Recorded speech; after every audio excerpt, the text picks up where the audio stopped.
Thank you, Daniel. So next up, we wanted to invite Dr. Farad Banda from SOAS to explain about her activities, but unfortunately she cannot be here, and she expressed her disappointment not be able to join us, but also send her best wishes. So now I would like to introduce Catherine Pluygers from her UNA, and she can talk a little bit about her organization and activities.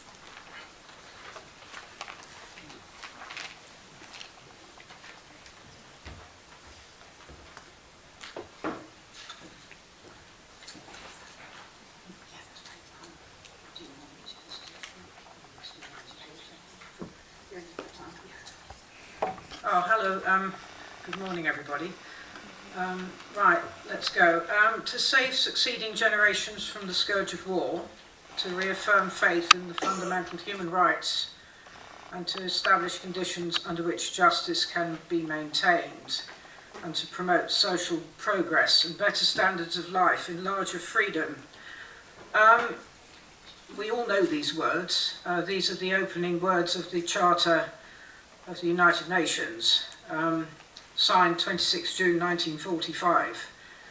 UN, one of the decent things that came out of that absolutely dreadful war. The thing is that it's now well over 70 years since they were written, but they still matter more, if you like, or as much as they did then. We all know, everybody knows here about all the problems with the UN. In fact, one of the speakers already this morning, before 10 o'clock, expressed reservations about the UN's work. But nevertheless, if it wasn't there, it would have to be invented, reinvented. It plays a vital role, not the only organisation, but nevertheless a vital role in every aspect, failing or not, international affairs, peacekeeping, protection of the environment, protection of human rights, and international trade. I'm a member of the United Nations Association, and people keep muddling me up and say, "Are you UN?" And I keep thinking, I wish, but I'm not. I'm a volunteer with a day job. So the United Nations Association, UNA UK, was formed in 1945 and was a very large organisation in that time of hope. And it's worked since its foundation to support the UN and its agencies. And support doesn't mean happy, it also means critical support.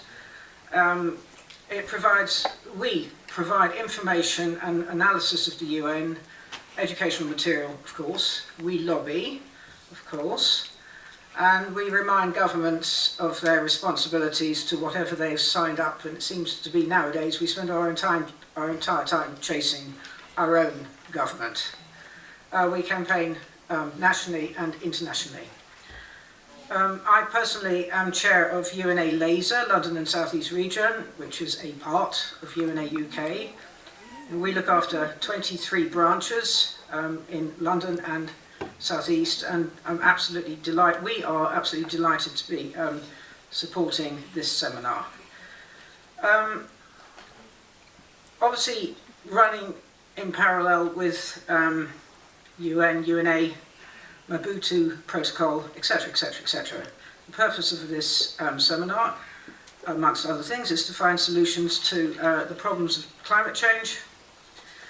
This is a situation that's been in the background of all our lives for many years, but now I think we all know it's moving fast to become one of our most immediate concerns. Somehow, all of us have got to take this issue on board. And it makes sense, to me anyway, that women's NGOs are addressing this problem. And by the way, in 1 week's time, I believe Kate McConnell, I don't know if she's here, but she's going to attend another large NGO who UNA UK also we support, which is the Gaga Foundation, now called the Here Women Foundation. They're putting on a not dissimilar event. It's very hard to turn awareness into action, but I'm sure the reason we're all here is because we know, because of gender inequality. I nearly said gender equality, but I didn't mean that. Got that wrong. Gender inequality, that women, of course, will bear the brunt of the climate change crisis. Women are less mobile, they have children to care for, they have less access to all resources, and if, as often is the case, particularly in Western Africa, they are head of household, the main provider of food or grower of food, and or if they have a small holding, climate change will be devastating for them. I expect everything I'm going to say you already know, but I'm going to be brave and do it anyway. But with all this in mind, I will briefly mention what actually has been done, the commitments, thinking and efforts of the UN to tackle climate change. Because as well as local and national solutions, we have to have an international arm to all this work to deal with this problem. So we started off, you may remember, with the MDGs, very well advertised, quite popular. This ran from September 2000 to 2015. There were 8. Of course, every one is relevant, but of particular interest to the conference, of course, was number 3, MDG, to promote gender equality and empower women, and number 7, to ensure environmental sustainability. What then happened is we went on, as again everybody will know, to the SDGs, Sustainable Development Goals. SDGs, the 2030 Agenda for Sustainable Development, and its 17 goals. When the period of the MDGs came to an end, it was felt that although progress had been made, new thinking was required, and so the 17 SDGs came along 2015. The idea being that sustainability must run through all of the UN's development thinking. The ones that are particularly relevant to this meeting: number 5, gender equality; number 6, clean water and sanitation; and number 13, climate action. These SDGs, all stakeholders from national government on the one hand and to our local councils on the other, ask people to find ways in which to bring the SDGs forward. And I have to say, in all fairness, that the SDGs have done something that the MDGs have not done. I think they have actually captured the imagination of a lot of people at all levels. And I would like to mention that despite the fact there are 17, and I picked out 3, they're all relevant because everything to do with inequality and everything that the UN tackles, it all feeds into climate change, which is an indirect, sometimes it's direct, but an indirect byproduct of all the problems we all collectively face. The other thing, of course, that the UN has been trying to do with limited success, but not for lack of trying, I have to say, the international arm of trying to get countries to sign up and ratify UNFCCC, the United Nations Framework Convention on Climate Change. Everybody knows all this anyway, but it was an international environmental treaty adopted in 1992 at the Earth Summit in Rio.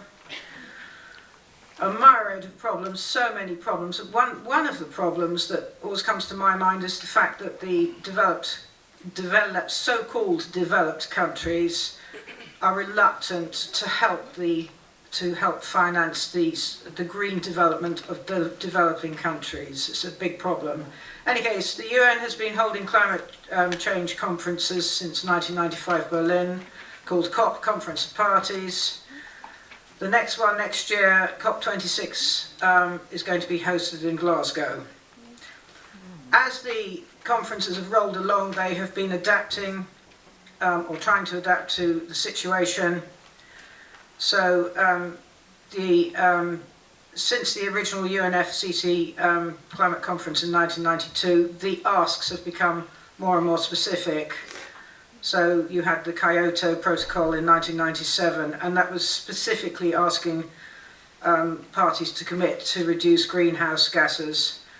Then you've had the Paris Agreement 2006, and this, of course, is the most difficult one, if you like, because it's asking countries to cut back emissions so that our maximum global warming target, 1.5, which is also already pretty catastrophic, is not met, that we stay under that 1.5.